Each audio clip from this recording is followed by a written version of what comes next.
গতকাল তাজপুরের ঘটনায় মন্ত্রী অখিল গিরির পাশে এলাকাবাসী। বন দপ্তরের রেঞ্জার অফিসারের শাস্তি দাবি, পরিস্থিতির ওপর নজর বন দপ্তরের।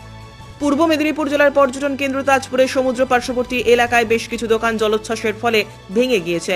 এরপরে সেই সমস্ত দোকানগুলি বন দপ্তরের জায়গায় অস্থায়ীভাবে বাঁশ দিয়ে দোকান তৈরি করে এলাকাবাসী।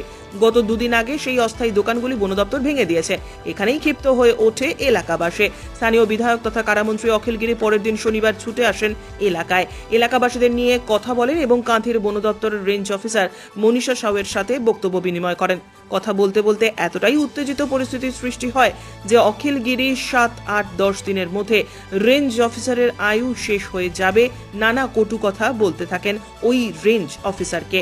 আর এটাই অখিলগিরির খবরের শিরোনামে উঠে আসার জন্য যথেষ্ট ছিল। রবিবার সকাল থেকে এলাকাবাসী জড়ো হয় ওই এলাকায় এবং তাদের বক্তব্য, মন্ত্রী অখিলগিরির কোনো দোষ নেই, ওনাকে উত্তপ্ত এবং রাগিয়ে দেওয়া হয়েছে এবং যেটি কাজ করেছে রেঞ্জ অফিসার।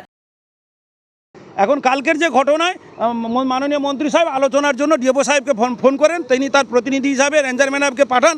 রেঞ্জার ম্যাডাম তিনি যখন একটা জায়গায় আসর পাঠানো হয়েছিল বসার জন্য, আলোচনার জন্য, ওসি সাহেব ছিলেন, তো তাকে যখন ডাকা হয় তিনি বললেন যে আমি যাব না, মন্ত্রী সাহেব তিনি আমার কাছে আসুন, তার দরকার থাকে। তিনি এসেছিলেন আমাদের এলাকার। মন্ত্রী সাহেবকে উত্তেজিত করানো হয়েছে কালকে। মন্ত্রী সাহেবকে বলেছে আপনি এখানে আসুন, আপনার এখানে জনপ্রতিনিধি নয়, এখানে সব গুন্ডা নিয়ে এসছেন, এখানে অসহায় মায়েরা বোনেরা, অসহায় যারা খেতে পাচ্ছে না দুবেলা, এখন তাদেরকে উত্তেজিত করানো হয়েছে গুন্ডা টুন্ডা। তো তখন ওই বাইরে দেখবেন আপনি, আমার বক্তব্য ছিল যে ম্যাডাম আপনি যাদেরকে গুন্ডা বলছেন এরাই হচ্ছে জনগণ। এই জনগণের পয়সায় কিন্তু আমাদের ওই যারা সরকারি আধিকারিক তাদের পয়সাটা আছে। আপনি প্লিজ এদেরকে গুন্ডা বলে অসম্মান করবেন না। এই বাইকটা কিন্তু এটাকে হাইলাইটস করা হলো না। আমরা চাই যে এই এলাকার মানুষ মাননীয় মুখ্যমন্ত্রীর যে মহতি প্রচেষ্টা রয়েছে, সেই মহতি প্রচেষ্টার ফলে তারাও বেঁচে থাকুন। বন দপ্তরের জায়গা বন দপ্তরেরও নির্দিষ্ট থাকুক, সেখানে বনসৃজন হোক, সব কিছু হোক, আমাদের এলাকাবাসীর সব কিছুতে আমাদের সহযোগিতা থাকবে, আমাদের যে নিয়ে প্রশ্ন নেই। এবং কালকে যে অসংলগ্ন যেভাবে মন্ত্রীকে উত্তেজিত করানো হয়েছে, এই উত্তেজনার ফলে তার হয়তো কিছু অসংলগ্ন কথা বেরিয়ে গেছে, যেটা হয়তো উচিত ছিল না। কিন্তু আগে বুঝতে হবে কেন ওই কোন ঘটনা পরিপ্রেক্ষিতে। হুঁশিয়ারি শুনুন, বুঝতে পেরেছি ওটা একতরফা কথাগুলো বলা হচ্ছে। কেন মন্ত্রী মহোদয় আমাদের উত্তেজিত হলেন? রেঞ্জার ম্যাডামকে ডেকে মন্ত্রী ডিএফওর সঙ্গে কথা বলে চেয়ার ফেলে একটা আলোচনা সভা, ওসি সাহেব ছিলেন, একটা আলোচনা করে একটা সমাধান কি করা যায় তার জন্য তাকে ডাকা হচ্ছে। তিনি এলেন এবং মন্ত্রী বললেন তাহলে দেখুন, চলুন দেখি একটু অবস্থাটা কি। তিনি গেলেন না, পরে সেখানে ডাকলেন যে এটা বসে একটা সমাধান করা হবে।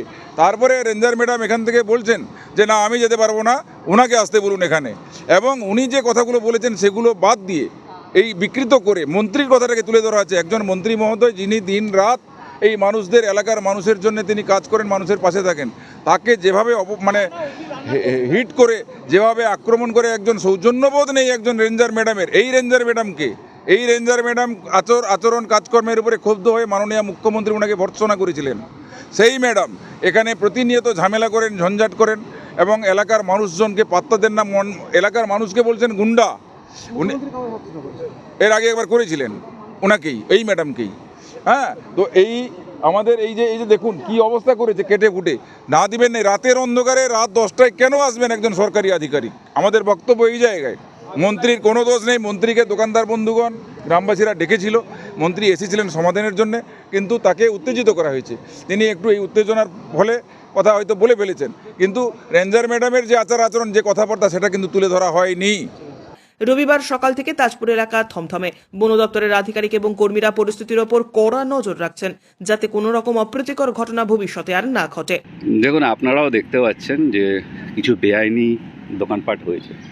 তো আপাতত সিনিয়র অফিসারদের যা নির্দেশ আছে তাতে আজকে আমরা পরিস্থিতির উপর নজর রাখছি।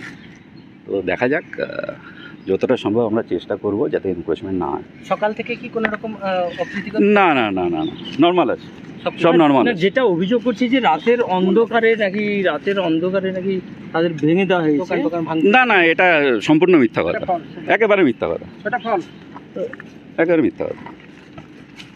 আর আপনারা দেখছেন ফরেস্ট ডিপার্টমেন্টের সমস্ত স্টাফেরা রয়েছে ডিভিশনের। হ্যাঁ, পরিস্থিতির উপর আমরা নজর রাখছি। সিনিয়র অফিসাররা নির্দেশ দিয়েছেন যাতে ফার্দার এনক্রোচমেন্ট না হয়, সেদিকে নজর থাকছে আমাদের। হ্যাঁ। এখন কি সকাল থেকে পরিস্থিতি একদম স্বাভাবিক রয়েছে? হ্যাঁ, সকাল থেকে স্বাভাবিক আছে, কোনো সমস্যা নেই। সমস্যা নেই। একটু যদি আপনার কিছু বিক্ষিপ্ত জটলা আছে, ব্যাস এটাই। মানে তারা কি স্থানীয় মানুষজন না পলিটিক্যাল লোক? খুব সম্ভবত, আমি এদের চিনি না। কোথায় বন দপ্তর নিরাপত্তা বাড়ানো হয়েছে, দপ্তর রেঞ্জ অফিসার কাজ করবে। ব্যুরো রিপোর্ট, উত্তরের প্রহরী।